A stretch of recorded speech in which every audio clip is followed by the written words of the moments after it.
In the cover of darkness, a masked man can be found installing tile mosaics on buildings throughout Paris and other cities. These mosaics often resemble old video game characters or other pop culture figures. Each piece of art is carefully planned, created, installed, and documented, each taking 2 to 3 weeks. Who is this man? No one knows for sure, but he goes by the name of the Invader. Welcome to the Roaming Yeti podcast. I'm your host and head Yeti, Beth Scalacci, and this week we're diving into the Addi Files. The Addi Files are when I want to dig a little deeper into a topic and I don't have an expert available to interview, so I send our Agent Addi out to investigate and bring back her findings. This week, I sent her out to investigate more about the Invader and Paris street art. And these are her findings. Welcome to the Addi Files. Before we look into the Invader in more depth, let's start with some background on Paris street art, which you will see all over the city. And some of it is so beautiful, and it's often thought-provoking, and sometimes it's just fun. And there are several reasons that Paris has such an amazing street art scene. They have a rich history of artistic expression throughout the city. The legacy of Impressionism and Cubanism fostered a culture of creativity that has spilled out onto the streets from the museums. And the fact that Paris is considered a cultural capital of the world, so it attracts artists of all types to the city to, show their art, whether in museums, galleries, or again, on the street.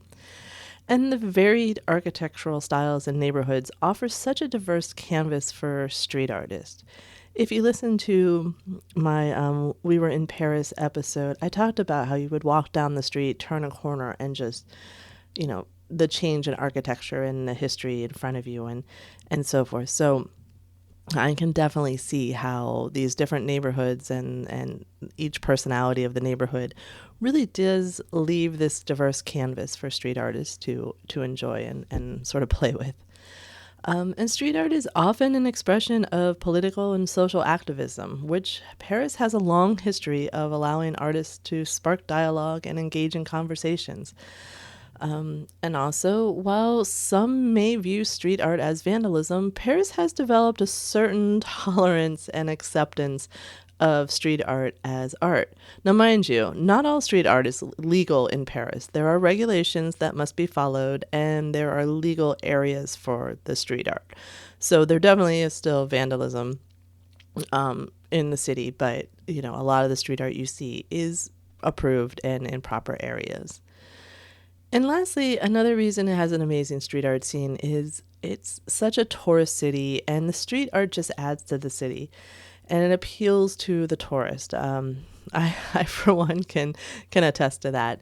And it's a cool contrast to so much of what you're going to see in the museums. And it also really makes art more accessible to anyone. You can be walking down the street and see the art. You don't have to buy your tickets ahead of time, get a tour, stand in line, go through security. It's just there as you're walking and enjoying the city. So let's take a little bit of more of a look at the history of the city's street art. The roots of Paris street art began with the emergence of graffiti culture in the 60s and 70s. And, French artists were inspired by New York City graffiti artists and began to leave their marks on Paris walls and subway trains. I'm sure the French were really thankful for for our contribution right in the beginning of that, huh? In the 1980s, during the hip-hop culture in France, it fueled the growth of street art and became an important part of the hip-hop movement. The Belleville and Menilmontant neighborhoods, here I go butchering French again, sorry everyone, became hubs for artists and their art. And this brings us to the 90s and the early 2000s, when new styles and techniques of street art started to surface, including stencils, paste-ups, and urban interventions. Paste-ups are typically those posters that are painted to surfaces. You'll see them in the cities, but they use apparently a mixture of water and wheat flour to paste those up. And then urban interventions occur in public spaces. They're often temporary and often engage the community and foster interaction. You probably have seen a lot of these here in the U.S. Think of sort of those temporary art installations you see in cities. Now, this is about the time that the Invader emerged.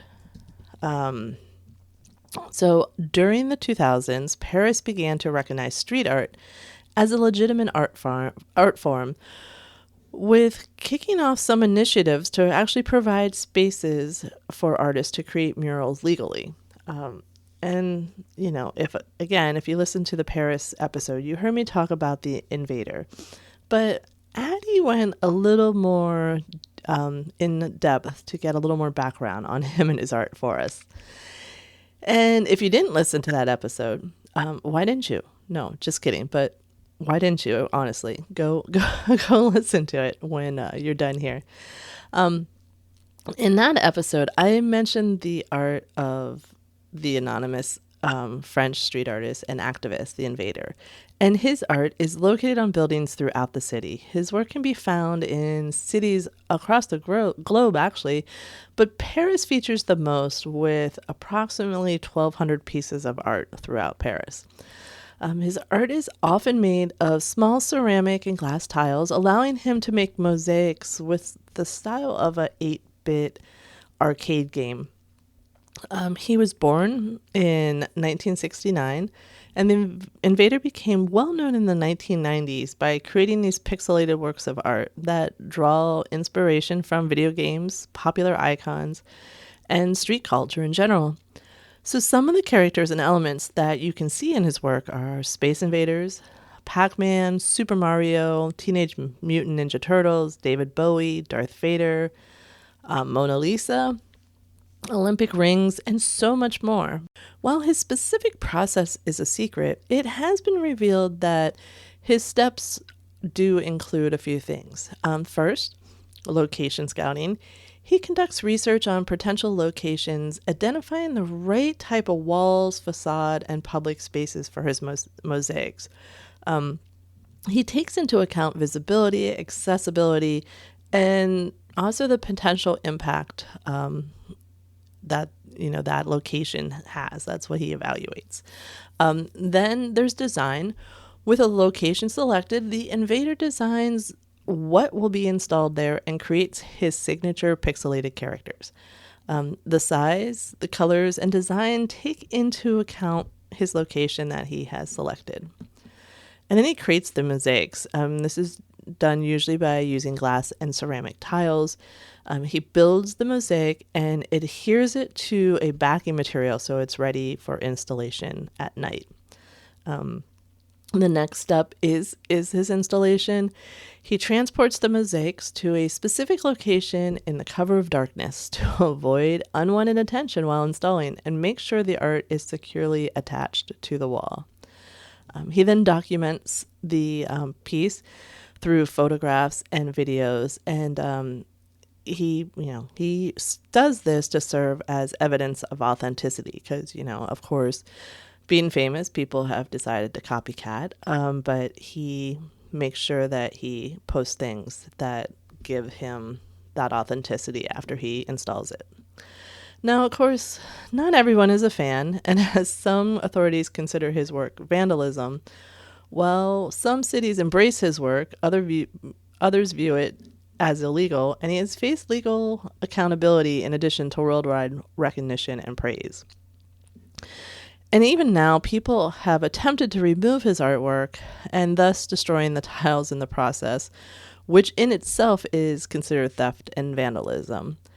And while the Invader's work is public art, he does generate income through selling original mosaic art pieces and limited edition prints, as well as other methods like speaking and commissions.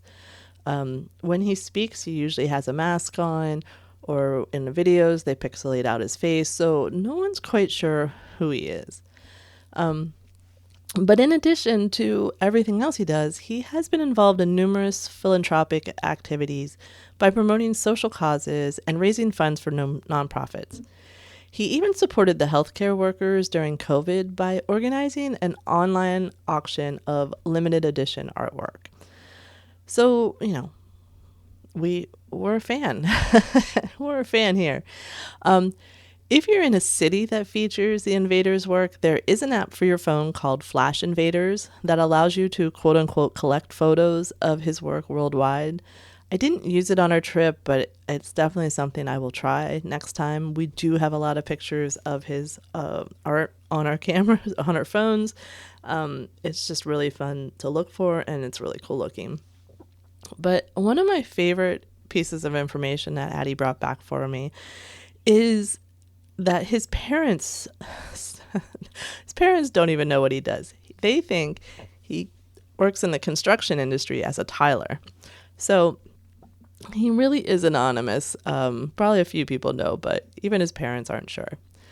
So while there are apps and maps to help you find the Invader's work, here are a few places throughout Paris to help you find other artists' street art and murals. The Canal, here I go. I'm going to butcher more French for you.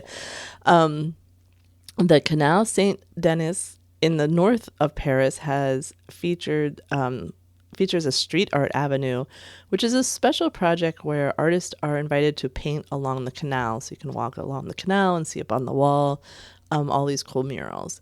A second one is Vitry-sur-Seine in the southeast suburb of Paris, and it is the home to a vibrant street art scene, making it feel like an open-air museum. A third area is Belleville, and this is in the 20th district and is considered by some the pioneering neighborhood for street art. The Oberkampf neighborhood has the wall by the same name, is located at 107 Rue Oberkampf, and this wall is changed monthly, so there's a chance you could actually find an artist busy at work if you visit there. The Centre Pompidou has numerous outdoor murals, including the classic Jeff aerosol piece, which depicts a man who may be mistaken for Dali. There's Stalingrad, which has, you can see enormous murals by Jan Lazu. And then seventh, we got the Boulevard 13 project, which is a collaboration between 22 street artists. There are 32 murals in this 13th district, which is pretty cool. Montmartre, which is a very well-known neighborhood, has street art around just about every corner in this neighborhood. So, while you're visiting other places in Montmartre, keep an eye out for that. Aubervilliers, wow, I know I didn't say that right, which is the longest wall art mural in the city. There is 500-meter length wall of Rosa Parks murals. So, American history buffs, let's go check that out for sure. And the Rue del Mélemontant is another great spot, which has one of the most famous murals found here by artist Jerome Messninger.